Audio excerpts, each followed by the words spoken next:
In this family, I don't have a name, I only have a function. They call me Gilly when they need another glass of wine on the rocks, and they call me Gillian when I accidentally char the edges of the mashed potatoes their golden boy loves so much. For 33 years, I've been so busy playing the backdrop to Adrian's spotlight that I forgot I'm the one actually paying for the electricity to keep his stage lit. As a technical writer, my entire professional life is built on translating chaos into clarity, distilling complex jargon into seamless user experiences. I am the invisible hand that guides you through a crisis, the one who writes the 500-page manual for a system you ignore until it stops working. I can document a Bleach API integration without a single syntax error. But in the humid, salt-slicked air of my parents' Sarasota beach house, my skill doesn't mean clarity. It means I'm the one expected to provide the standard operating procedures for every whim they have, without ever being credited as the author. I stood in the kitchen, the overhead fan wobbling in a way that suggested it might eventually give up and collapse into the sink. Outside the Gulf of Mexico was a flat, shimmering sheet of turquoise, beautiful and indifferent. Inside, I was drowning in a sea of grocery lists and prep schedules. Every holiday since I was 13 years old has had the same rhythm, the rhythmic shuck-shuck of the vegetable peeler, the smell of bleach on my hands, and the distant sound of laughter coming from the porch where Adrian sat, being adored. Even as children, the roles were cast in stone. I was the one assigned to scrubbing the grout lines in the bathroom with a toothbrush, while Adrian was the guest of honor for simply existing. He was the one who got to lick the frosting bowl while I was already washing the beaters. He was the star, a title given to him for his golden curls and his ability to look charming while doing absolutely nothing. I was the background noise, the hum of the refrigerator that everyone relies on but no one notices until it stops working. We are 5 years apart in age, and light years apart in reality. At 33, I am self-made. I put myself through school while working 3 jobs. I bought my own apartment in a complex where the elevators actually work and the neighbors don't know my business. I have a 401k and a retirement plan. Adrian is 28, handsome in that way that makes people want to hand him things for free, and currently finding himself in the wreckage of a flailing modeling career. He lives in a state of permanent adolescence, funded by the bank of mom and dad, yet he remains the family's pride and joy. I am the daughter who is stable, which in this house is just a polite word for dull enough to be used. The leaves hadn't even begun to turn elsewhere when the directive came down from the mountain a month ago. Mom decided to host Thanksgiving in Sarasota. She didn't ask. She announced. The guest list hit 13, an unlucky number for anyone else, but for me, it was a mathematical nightmare. It included the inner circle and the extended relatives, people I hadn't seen in years and who likely wouldn't remember my name until they needed a refill on their sweet tea. Every single decision, the 4 p.m. dinner time, the island casual dress code that necessitated everyone wearing linen that would inevitably wrinkle, the menu that leaned heavily into Adrian's preferences revolved around him. Adrian likes heritage turkeys because he read an article about flavor profiles. Adrian hates cranberry sauce from a can because the ridges offend his aesthetic. Adrian wants white truffle oil in the flavor. Potatoes, because he thinks it makes him sound sophisticated. The logistics and organization, that was on me. And of course, the quality had to be Michelin star caliber while the budget remained at the mercy of my own wallet. The days leading up to today were a blur of fluorescent lights and the mechanical hum of refrigeration. I handled the massive grocery haul at Publix, navigating the aisles like a soldier in a war zone, filling 3 carts with organic produce, heavy cream, and enough butter to clog the arteries of a small nation. I hauled the bags into the trunk in the sweltering Florida heat, the sweat prickling at the back of my neck. I was in the middle of staging the appetizers, meticulously arranging the shrimp cocktail on a bed of shaved ice when my father walked in. He looked refreshed, smelling of expensive sunscreen and the gin and tonic he'd been nursing since noon. He clapped a hand on my shoulder, his grip heavy and self-congratulatory. "Gilly, you're the best we've got when it comes to the kitchen and pulling a party together," he said, his voice booming with a false joviality that made my teeth ache. "Don't know what we'd do without our little engine." It sounded like a compliment, but it felt like a life sentence. It was the verbal equivalent of a pat on the head given to a loyal golden retriever. Good girl. Now go fetch the beer. I had tried, weeks ago, to suggest a different path. I had sat at the dining table with my mother, my laptop open to a list of local catering companies that specialized in holiday meals. I showed her the prices, the reviews, the sheer relief it would provide. Mom, it's 13 people. If we hire a small crew, just 2 people to help with the prep and the cleanup, we could actually sit down and enjoy the day together. I could even pay for half of it. She didn't even look at the screen. She was busy scrolling through her own social media feed, likely looking for tablescape inspiration she would expect me to recreate. She looked up at me then, her eyes narrowing into 2 sharp, icy slits. It was a look that could kill a conversation at 40 paces. "Jillian, don't be so selfish," she said, her voice dropping into that low vibrato heavy register she used when she wanted me to feel like a monster. "Don't you have any consideration for your brother? Adrian is at a delicate stage in his career. If those strangers were to snap a candid photo of him while he's relaxing, or worse, see him helping with the cleaning, the high society bohemian image he's been cultivating would be ruined. We cannot expose these private moments to hired help." I nearly spat out my water. "Mom, Adrian just shot for a discount clearance catalog. He's not dodging Vogue paparazzi. No one cares whether he eats turkey with his hands or a fork." Immediately, her gaze turned sharp and jagged, as if I had just committed a sacrilege, chilling the words right in my throat. Adrian stepped closer then, resting a hand on my shoulder, his voice thick with honeyed manipulation. "Sis, I know you're looking out for me, and I know you're tired. But Mom's right, this house is the only place I can truly be myself without being scrutinized. Besides, you're the best at these logistics, aren't you?" It was always the same. My mother with her demands, my brother with his endless delusions. I just wanted the night to end on schedule. So, I went to Publix. I started the brine for the turkey. I had spent 6 hours yesterday chopping, sautéing, and organizing the flow of a kitchen that wasn't mine, for a family that viewed me as a utility. As the sun began to dip toward the horizon, casting long bruised shadows across the kitchen floor, the first of the guests began to arrive. I could hear the front door opening and closing, the high-pitched squeals of greeting, the clink of ice in glasses. The house was filling up with people who would eat the food I labored over, sit in the chairs I had dusted, and compliment the wonderful atmosphere that my mother would take full credit for creating. I looked at the heritage turkey, still submerged in the depths of an oversized bucket of herbal brine. I would lift it out now to air-dry a necessary prelude to tomorrow morning, when its skin would finally be slicked in a glistening coat of herb-infused butter. My back throbbed with a dull, insistent ache.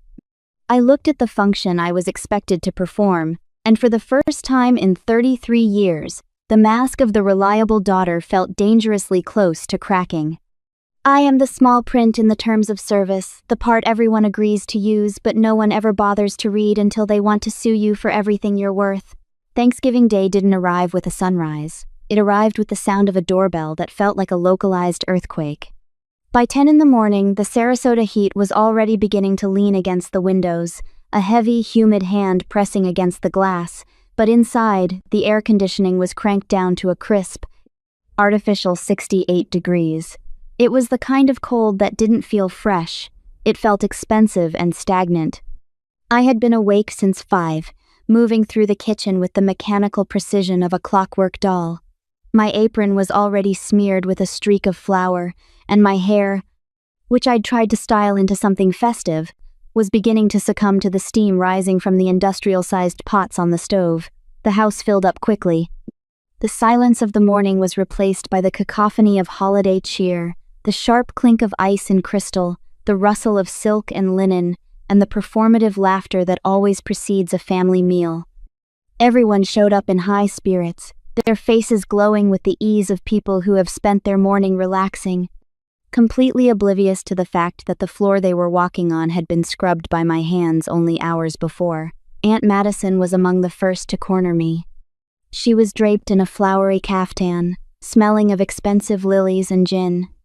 As I emerged from the kitchen carrying a massive silver tray of Publix shrimp cocktail arranged in a precise, spiraling tower on a mountain of crushed ice, she greeted me with a slight, involuntary crinkle of her nose.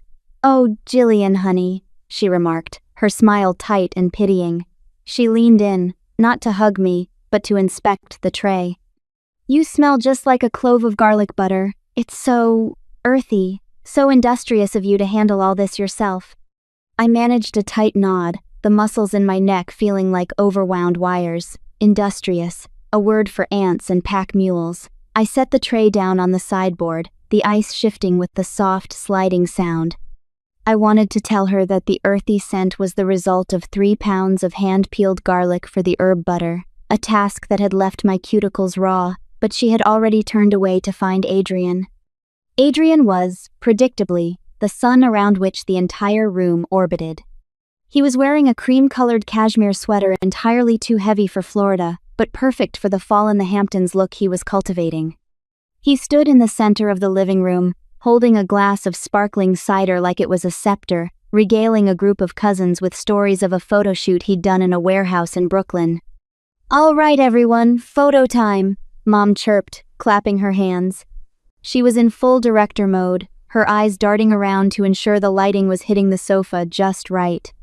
"Before we lose the light on the patio, Adrian, darling, front and center." The family drifted toward the glass doors like iron filings to a magnet. Adrian took his place dead center, the focal point of the universe, his jawline angled perfectly to catch the afternoon glow. Dad stood to his left, beaming with the pride of a man who believed he had personally engineered his son's bone structure. The aunts, the uncles, and the cousins filled in the gaps, a tapestry of successful, smiling people. I was still in the kitchen, frantically clearing the prep stations, my hands wet and smelling of sea salt and cocktail sauce. I wiped them on a dish towel and hurried toward the patio, hoping to slip into the edge of the frame. "Jillian, wait," Mom said, not looking at me but at the screen of her phone. "The shrimp tray is looking a bit messy. Could you just go back and rearrange the lemon wedges? We want the background of the house to look perfect." By the time I straightened the lemons and made it back to the doorway, the shutter had clicked. The official family photo was complete. I caught a glimpse of the screen later, a sea of happy faces, perfectly balanced, with Adrian as the golden anchor. I wasn't even on the periphery. I was the ghost in the machine, the person who made the room possible but wasn't allowed to occupy it. The turnout today was larger than the logistics I'd planned for. My cousin Lucy had brought along a new boyfriend, a tall, quiet man named Cedar, who looked as overwhelmed as I felt. As the group migrated toward the dining room, the inevitable happened. We ran out of upholstered chairs, 13 chairs for 14 people. My mother paused, her finger tapping against her chin as she surveyed the seating chart she'd spent 3 days obsessing over. She didn't look at me with apology, she looked at me with a solution. "Gilly, honey, go grab that old plastic chair from the laundry room," she said, her voice breezy and dismissive. "We can just squeeze it into the gap between Aunt May and Lucy. They're both so petite they won't mind a bit of a crowd. It's actually perfect, since you'll be up and down with the platters all evening anyway. It's much more practical for you to be right there on the edge where you can jump up easily." The practical chair was a sun-bleached, cracked piece of patio furniture. I brought it in, the legs scraping across the tile with a sound like a scream. I squeezed it into the narrow gap between Aunt May and Lucy. Both she and Cedar offered a constant stream of apologies, but I waved them off. It wasn't their fault. They had given my mother a week's notice, but apparently, she had been too deeply entrenched in the critical business of choosing napkin colors to think of passing the word along to me. Everyone settled in. The room filled with the clatter of silverware and the smell of the brined heritage turkey. I sat on my plastic throne, my knees drawn in and legs pressed together, yielding to the cramped and limited legroom. I stared down at the platter of deviled eggs resting directly before me. They were beautiful. Each one was sprinkled with a dusting of smoked paprika that looked like red velvet. I had spent nearly an hour peeling them under cold running water, my fingers cramping, ensuring that each white was glossy and flawless. My mother considers a deviled egg with an imperfect white, a single nick, or a jagged edge to be an absolute travesty that has no business on a serving platter. I looked at the 20 perfect eggs, and then I looked at the blurred reflection of myself caught in the glass door of my mother's display case. I was flawless, too, at least in my execution of her demands. I had smoothed over every nick, hidden every jagged edge of my own resentment, and presented a white that was beyond reproach. I sat in the kitchen, surrounded by the ghosts of my own labor, realizing that the only thing more transparent than my mother's travesty was the daughter who prevented it. The dining room erupted into the kind of rhythmic, practiced applause that usually follows a mediocre Broadway performance. I could see the chandelier, a sprawling, crystalline monstrosity Mom called coastal chic, vibrating slightly from the force of the laughter. The feast had officially begun, and with it, the premiere of the annual Adrian highlight reel. I stepped up to the kitchen island, my hands trembling slightly as I lifted the heavy ceramic bowl of mashed potatoes. This wasn't just a side dish, it was a testament to endurance.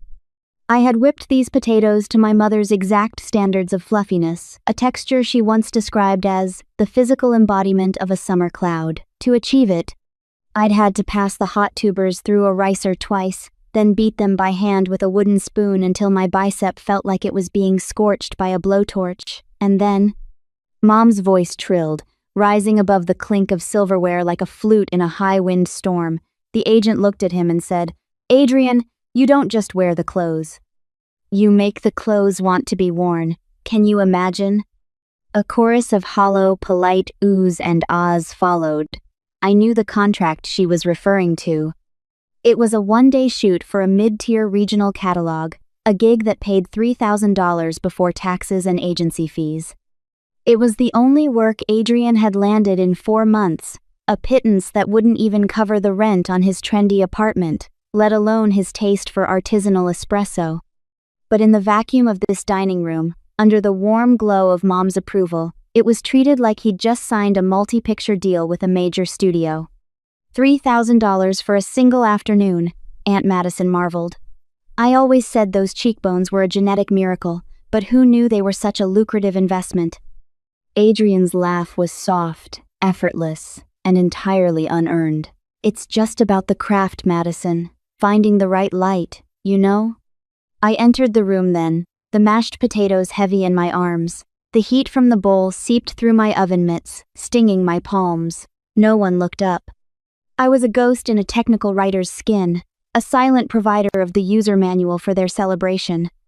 I set the bowl down in its designated spot, precisely 3 inches from the gravy boat, like a perfectly placed footnote, and turned back to the kitchen for the centerpiece.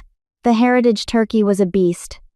I'd had to pre-order it from an organic farm in the Panhandle a month in advance because Dad had spent an entire Sunday afternoon lecturing me on how factory-farmed birds have no soul. Apparently, for a bird to be worthy of our table, it needed to have lived a life of pastoral luxury before being vacuum-sealed. I had spent the last 4 hours basting it with a compound butter I'd made from scratch rosemary, thyme, and a hint of lemon zest that I'd grated until my knuckles were raw.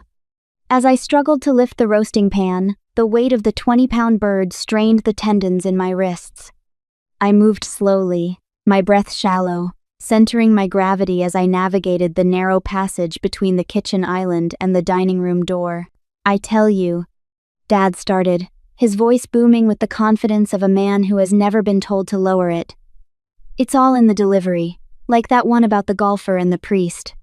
I didn't even need to be at the table to know exactly what face he was making. He'd be leaning back, his thumbs hooked into his belt loops, his face flushed with the first 2 glasses of wine. He'd deliver the punchline, a joke he'd told every Thanksgiving since 2014, and then he would laugh uproariously at his own wit, giving a self-satisfied wink to whoever was unfortunate enough to be sitting directly across from him. I reached the table and lowered the turkey onto the heavy wooden trivet. The heat rolled off the bird in a savory wave, the skin a perfect mahogany brown. My arms were screaming now, a dull, throbbing ache that radiated from my shoulders down to my fingertips. I stood there for a second, catching my breath, waiting for a thank you, or even a, "that looks great." "Gilly," Dad's voice rang out, sharp and impatient, cutting through his own laughter. "You forgot the serving spoon for this. We can't exactly eat it with our hands, can we?" The table erupted in a fresh wave of chuckles at his wit. I felt the heat rise in my cheeks not from the oven but from the sheer, grinding friction of being treated like a broken appliance. "Coming, Dad," I said, my voice flat. I turned back to the kitchen, the cycle of my evening beginning in earnest. For the next hour, I was a planet orbiting a sun that didn't know I existed. I moved in a blur. Kitchen to dining room to kitchen. Filtered water for Aunt Madison. A clean napkin for 8-year-old Sophia the Lewis's daughter and my cousin's child who had dropped hers on the floor. More wine for Mom. Through it all, Adrian sat enthroned. His hands were interlaced on the tablecloth, his fingers long and manicured hands that had never felt the sting of a scouring pad or the weight of a grocery haul. He looked like a king in his own little realm, nodding graciously as people threw compliments at him like rose petals. He didn't offer to help. He didn't even look toward the kitchen. I caught a glimpse of my mother then. She wasn't eating. She was holding her phone at a precise 45-degree angle, hovering over the table. She was waiting for the moment Adrian picked up the carving knife, a knife I had sharpened myself just this morning. "Wait, wait," she chirped. "Adrian, darling, hold the knife just like that. Look at the camera. Give me that rugged provider look." Adrian complied instantly, his expression shifting into a practiced, smoldering gaze. He held the knife over the turkey I had labored over, the bird I had paid for, the meal I had orchestrated from inception to execution. A moment later, the ping of a notification echoed from my own phone, sitting forgotten on the kitchen counter. Later, I would see the post. It was a photo of Adrian, looking vibrant and heroic with the carving knife in hand. The caption read, "So thankful for the handsomest man in the room for making this dinner so meaningful. A true family treasure. Grateful. Thanksgiving. Our star." There was no mention of the cook, no mention of the logistics. I am the ink in a story where someone else gets to be the protagonist. I am spent and used up just so the page can have something to say. The meal didn't feel like a celebration. It felt like a tactical exercise in which I was the only soldier on the field. While the rest of them settled into the rhythmic cadence of the feast, the heavy clink of silver against china, the collective sigh of satisfied appetites, I remained in a state of perpetual motion.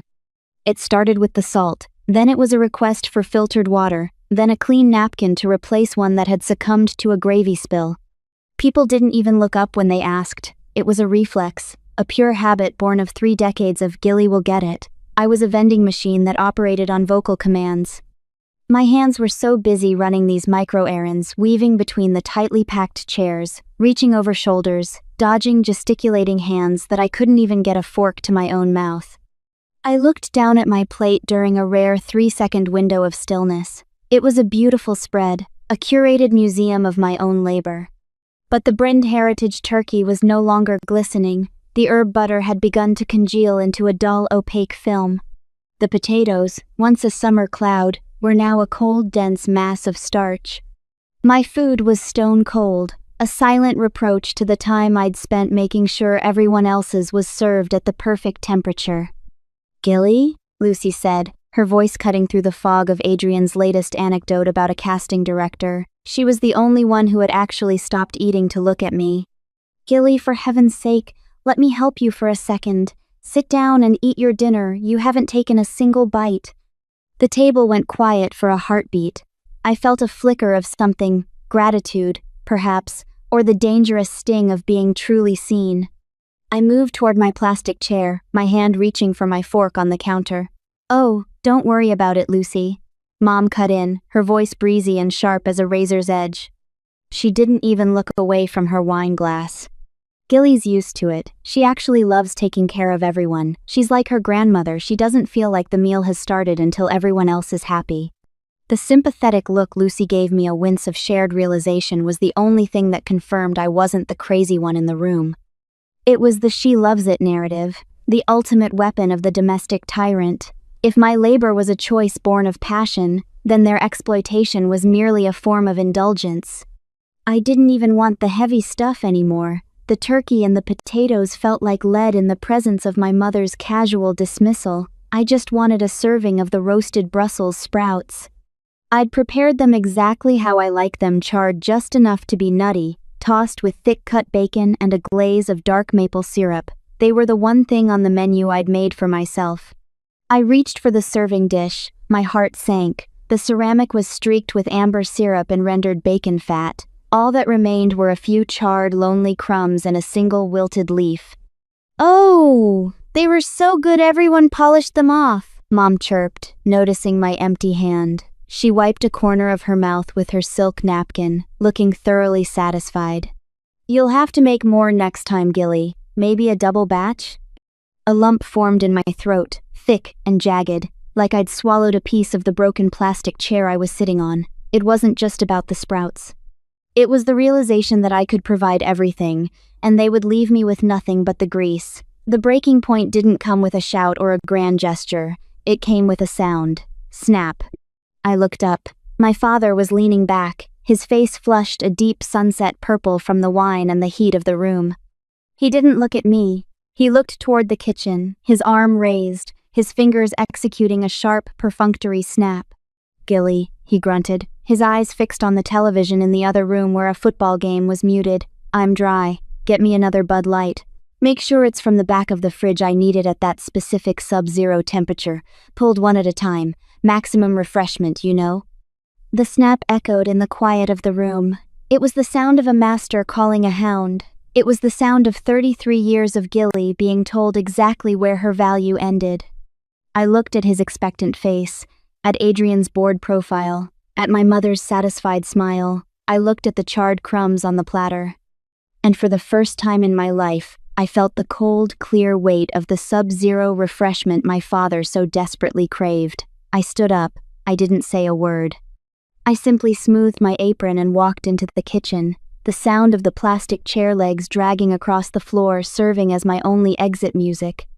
The snap of a finger is a small sound, but in the silence of a heart that has finally had enough, it sounds like the breaking of a world.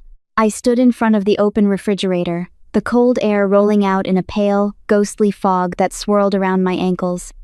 I reached for the Bud Light at the very back, my fingers brushing against the frigid aluminum. I could feel the maximum refreshment my father demanded, the sub-zero bite that was supposed to earn me a grunt of approval. I didn't take it. I let my hand drop. I stood there for a long moment, the hum of the fridge, the only sound in the kitchen, a stark contrast to the rising tide of laughter and clinking glasses in the next room. They were waiting for their beer. They were waiting for the engine to kick back into gear. My gaze settled on the space above the refrigerator. There it was. The key lime pie. I had made it yesterday, squeezing the tiny, stubborn limes, whisking the sweetened condensed milk and egg yolks into a thick, pale yellow silk. I had baked the graham cracker crust with enough butter to make it snap like a secret. It was a masterpiece of Floridian tradition, tart enough to make you wince and sweet enough to scratch your throat. It was their perfect ending. It was the final note in the symphony of Gilly's service. Slowly, deliberately, I reached for the roll of aluminum foil. The sound of it tearing was a sharp, metallic scream in the quiet kitchen. I wrapped the pie tightly, the foil crinkling under my fingers like the skin of a shed snake. I wasn't putting it away for later. I was taking it. Robbing them of this one final sweetness felt like the only way to balance the ledger of the Brussels sprouts and the plastic chair. I looked at the sink. It was a mountain range of ceramic and stainless steel dirty plates, smeared with gravy. Crystal glasses stained with wine, the roasting pan with its blackened bits of heritage turkey. It was a monument to their consumption and my labor. I left it all. I quietly slipped out the back door, the screen door catching on the frame before clicking shut with a finality that echoed in my chest. I didn't go back for my coat. It was hanging on the rack in the foyer, a beige, sensible thing that belonged to the woman who stayed. My purse was already in the car, a habit of a woman who has no need to reapply her lipstick or touch up her powder. The Sarasota air hit me like a physical weight, thick, humid, and smelling of damp earth and the receding tide. It was a heavy heat, but it felt clean compared to the cloying scent of my mother's fake, expensive perfume that had been suffocating me all day. I got into my sedan. The leather seat was warm, almost hot, against my legs. I started the engine, the low growl of the motor sounding like a predatory cat waking up. I didn't look back at the house. I didn't look at the bright, mocking lights of the dining room window. I drove over the dry, sun-baked grass of the lawn, the tires crunching with a satisfying violence, and hit the main road. I slammed on the gas. The car surged forward like a beast escaping a cage. I rolled down the windows and immediately, the wind rushed in, salty, humid, and loud. It howled in my ears, a chaotic but pure sound that was finally loud enough to drown out my mother's criticisms and Adrian's unearned ego.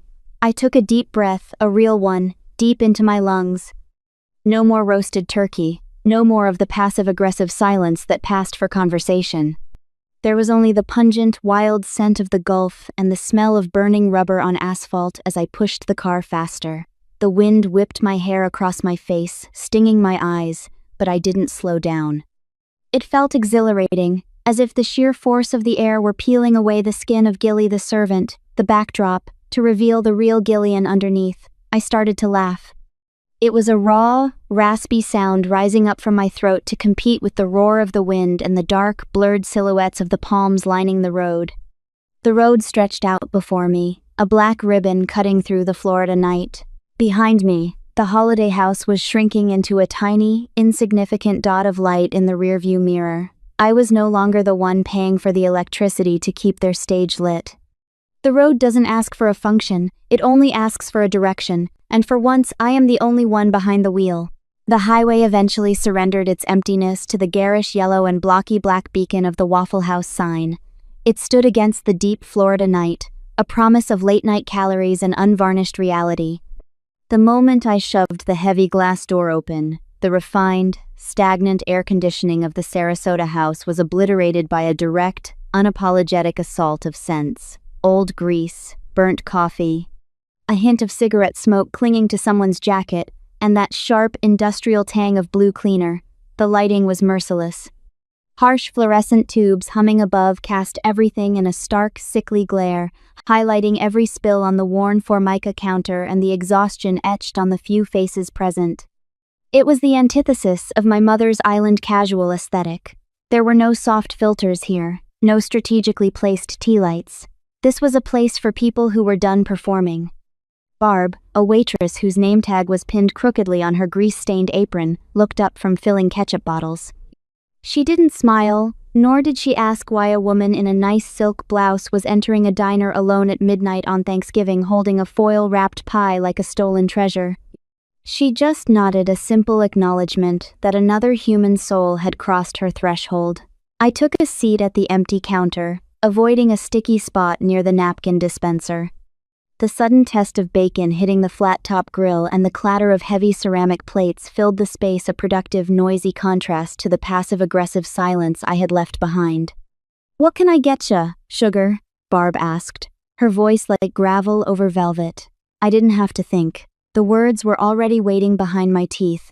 "Just coffee, black, and a double order of hash browns, scattered, smothered, and covered." The words felt heavy in my mouth, but they were mine. I wasn't ordering for Adrian's palate or my mother's travesty-free standards. I was ordering for the hollow space in my chest. While I waited, my phone began to vibrate incessantly on the counter. It was a barrage of texts from the family group chat. I caught snippets on the lock screen. "Where are you? Your father is waiting for his beer. You took the pie? Jillian, this is beyond selfish. Adrian is so disappointed. I didn't block them. I didn't engage."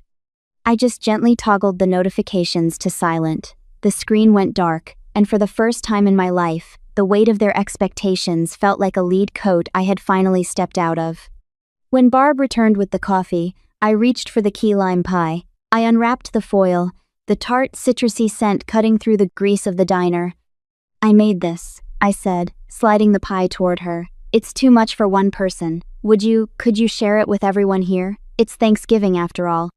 Barb looked at the pie, then at me. For a second, the professional mask slipped, and I saw a flash of genuine understanding. She fetched a stack of small plates.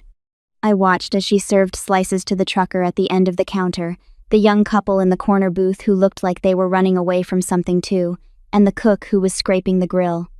It was being served to people who were lonely like me, people with no families or nowhere to go on this day of togetherness. It was no longer a function, it was just a pie. I looked into the steam-fogged window of the diner, The Gillian in the reflection was tired. Her hair was a mess of salt, wind, and humidity, but she was no longer the Gilly who served the table. I took a sip of the bitter, black coffee, felt the lingering sting of the salt air on my face, and I knew that from here on out, I would only cook for people who actually give a damn about me. In the harsh, honest light of a Waffle House, a stolen pie tastes sweeter than any meal served on a bed of lies.